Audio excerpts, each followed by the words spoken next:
बनना ही है तो समुंदर बनो, बनना ही है तो समुंदर बनो, लोगों के पसीने छूटने चाहिए तुम्हारी औकात नापते नापते। तो हेलो माय यूट्यूब फैमिली, कैसे हो आप सभी? आई होप अच्छे होंगे, खुश होंगे, स्वस्थ होंगे। तो जी ये मैं सुबह से स्टार्ट कर रही हूँ वीडियो को। और मैंने सुबह जो है सबसे पहले लगाई थी मशीन। फ्रेश होकर मैं ऊपर आ गई और सबसे पहले मशीन लगा दी थी। उसके बाद मैं वापस नीचे गई, झाड़ू वगैरह लगाई, मैंने चाय वगैरह पी और बच्चों को दूध वगैरह दिया। छुट्टियां पड़ चुकी हैं तो बस रूटीन में थोड़ा सा चेंज तो आ ही गया है, कुछ गर्मियों की वजह से भी आया है, वो मैं आपसे अगली वीडियो में शेयर करूँगी। तो इस ब्लॉग में मैं आपके साथ शेयर करने जा रही हूँ अपने कान्हा जी का रूटीन, कि मैं सुबह उनकी पूजा, उनका स्नान कैसे कराती हूँ। और ख़ास बात ये है कि जो मैं बांके बिहारी जी लेके आई थी वृंदावन से, उनको कल स्थापित किया है। तो कैसे किया है, आप अपने आप ही कैसे कर सकते हैं बिना पंडित जी को बुलाए, क्या विधि होती है और क्या ख़ास चीज़ है क्या नहीं है, सब कुछ मैं आपके साथ शेयर करूंगी।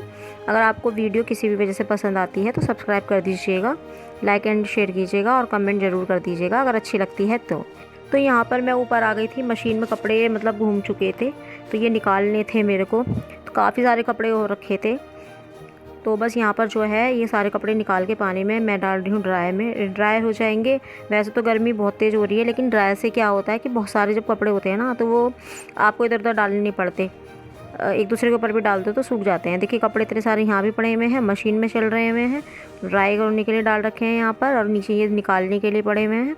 और आप देख सकते हो नीचे जो मैं दिखा रही हूँ आपको, वो भी थोड़े से कपड़े टंगे हुए हैं। तो काफ़ी सारे कपड़े इकट्ठे हो रहे थे, जो मतलब पहनने वाले हैं वो भी धो रही हूँ, जो रखने वाले हैं वो भी धो रही हूँ।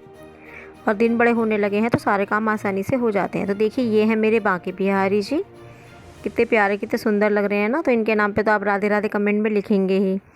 तो देखिए चलिए अब मैं बताती हूँ मैंने क्या किया।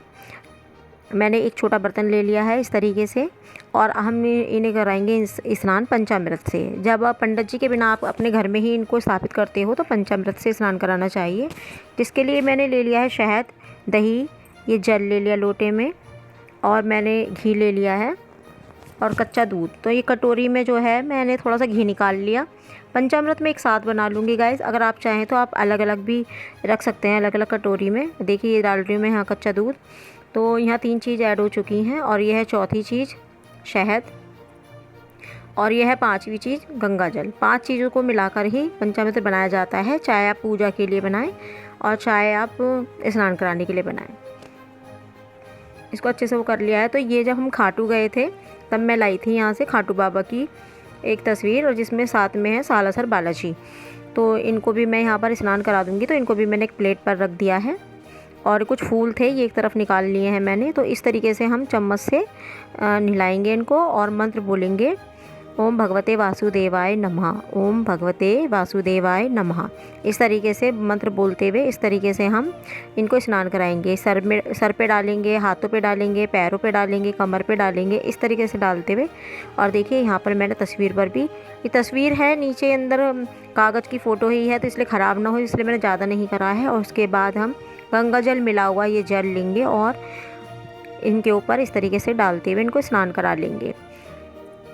तुलसा जी के पत्ते से भी पोंछ सकते हैं आप। तो मैंने फूल ले लिए थे गुलाब के, उनसे ही मैंने इनको पोंछा है, और उसके बाद मैंने इनको पोंछा है इनके रुमाल से। इनके लिए मैंने ऐसे रुमाल ला के रख रखे हैं पोंछने के लिए। और इस तरीके से देखिए मैंने सबको साफ़ कर दिया है।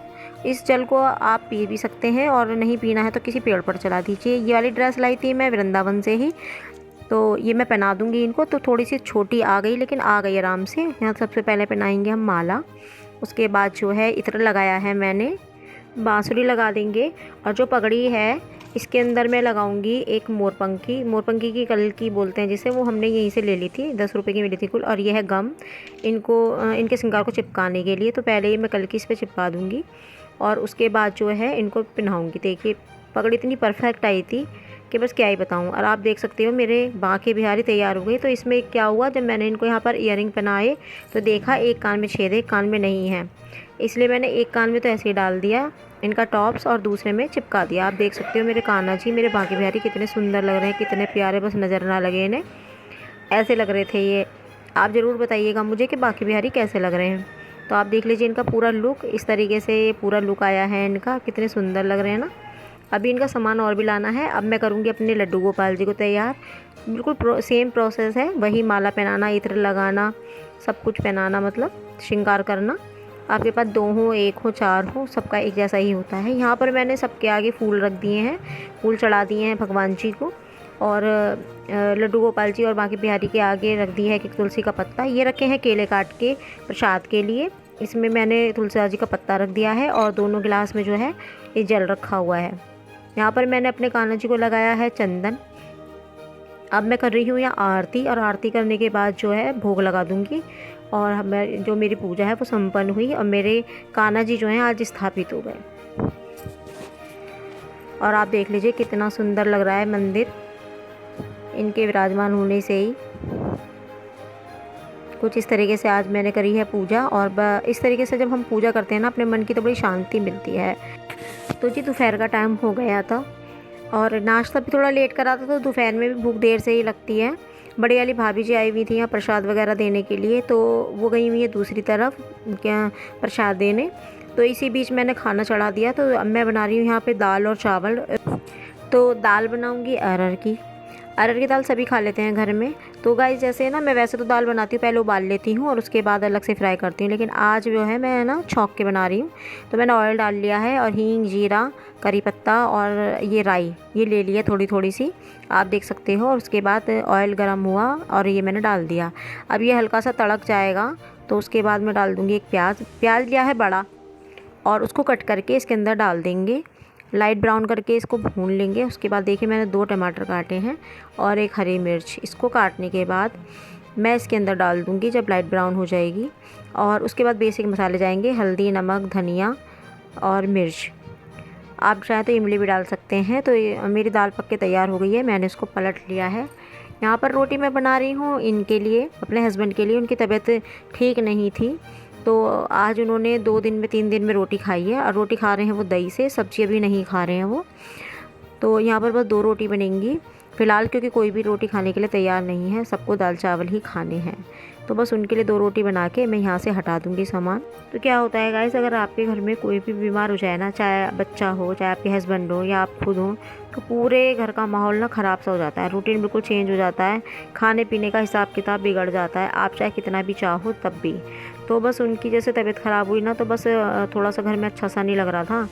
और जब कोई घर में बीमार हो जाता है ना, तो आप मतलब एक जना बीमार होता है लेकिन सारे जनों पर इसका इफ़ेक्ट पड़ता है बहुत ज़्यादा। तो यहाँ पर जो है भूख वूख सबको कमी थी, क्योंकि उस पर नाश्ता देर से किया था। तो भाभी जी को देने जा रही हूँ मैं ये खाना। इतने में इशिका बोली कि मुझे भी दे दो। तो अब ये है कि भाभी जी भी खा लेंगी, इशिका भी खा लेगी, मैं रह जाऊँगी मैं। तो मुझे अभी भूख नहीं है इतनी तेज़। तो मैं क्या करूँगी, इन लोगों को खाना देने के बाद जो है पहले रसोई साफ़ करूँगी। रसोई साफ़ करने के बाद तो देखा जाए तो एक तरह से मेरा शाम का काम भी थोड़ा हल्का ही हो जाएगा अब, क्योंकि जो दाल चावल है वही शाम को हम लोग खा लेंगे। खाना खाने के बाद थोड़ी देर बाद बनेगी चाय। चाय के भी बर्तन हो जाएंगे, तो मैंने सोचा सिर्फ सारे इकट्ठे ही मांज दूँगी। और जो है रसोई वैसे तो क्लीन कर दी थी मैंने। तो यहाँ पर इनको खाना देके बस मैं इनके पास थोड़ी देर बैठ गई थी। मैंने थोड़ा सा पानी पिया क्योंकि गर्मी लग रही थी, और इन्होंने खाना खाया, बच्चों ने खाना खाया, खाने पीने का काम निपट चुका था। और चाय के लिए फिर ये मना करने लगी। मैंने सोचा कि चाय बना लेती, इन्होंने मना कर दिया। तो मुझे जब पीनी होगी मैं जब बनाऊँगी। तो जी शाम को सारा काम वगैरह निपट गया था, रात का खाना पीना सब निपट चुका है। अब सोने की तैयारी। तो सोने से पहले मेरा नियम है कि मैं मंदिर के सामने बैठ के 2 मिनट की प्रार्थना ज़रूर करती हूँ, जैसे सुबह करते हैं ऐसे ही। और लड्डू गोपाल जी को भी सुलाना था, तो सारा श्रृंगार का सामान उतार के मैंने वहीं रख दिया है, सुबह डालूँगी बॉक्स में। और जो है लड्डू गोपाल जी को मैं अंदर ले आई हूँ, और यहाँ पर जो है मैं उनको बिठा दूँगी उनके सिंहासन पे। अभी क्या हुआ, जो बाकी बिहारी मैं लाई हूँ ना, उनका भी मैं कोई भी सामान नहीं लेके आई हूँ, सिंहासन वगैरह, बेड वगैरह। तो अभी मैं इस तरीके से ही कर रही हूँ बस। तो यहाँ पर मैंने जो है ना, ये गर्म शॉल था, वो इन्हीं के नाम का था, तो ये मैंने डबल करके बिछा दिया है। और ये है नाइट सूट, ये लाई हूँ मैं बड़े वाले कान्हा जी का, क्योंकि जो पहले लाई थी वो छोटा पड़ गया था। और ये है मेरे छोटे वाले कान्हा जी का। तो इन दोनों को ये बदल दूँगी। मैंने भी कपड़े बदल लिए हैं शाम के टाइम, मतलब यही होता है, पूजा पाठ वगैरह करने के बाद कपड़े चेंज कर लो। तो उसी तरीके से रात को इनको भी कपड़े बदल के ही सुलाती हूँ मैं। तो यहाँ पर मैंने देखिए नाइट सूट पहना दिया है इनको, और यहाँ पर लेटा दिया है आराम से। और अब मैं बाकी बिहारी जी को भी नाइट सूट पहना दूँगी और इनको भी यहाँ सुला दूँगी।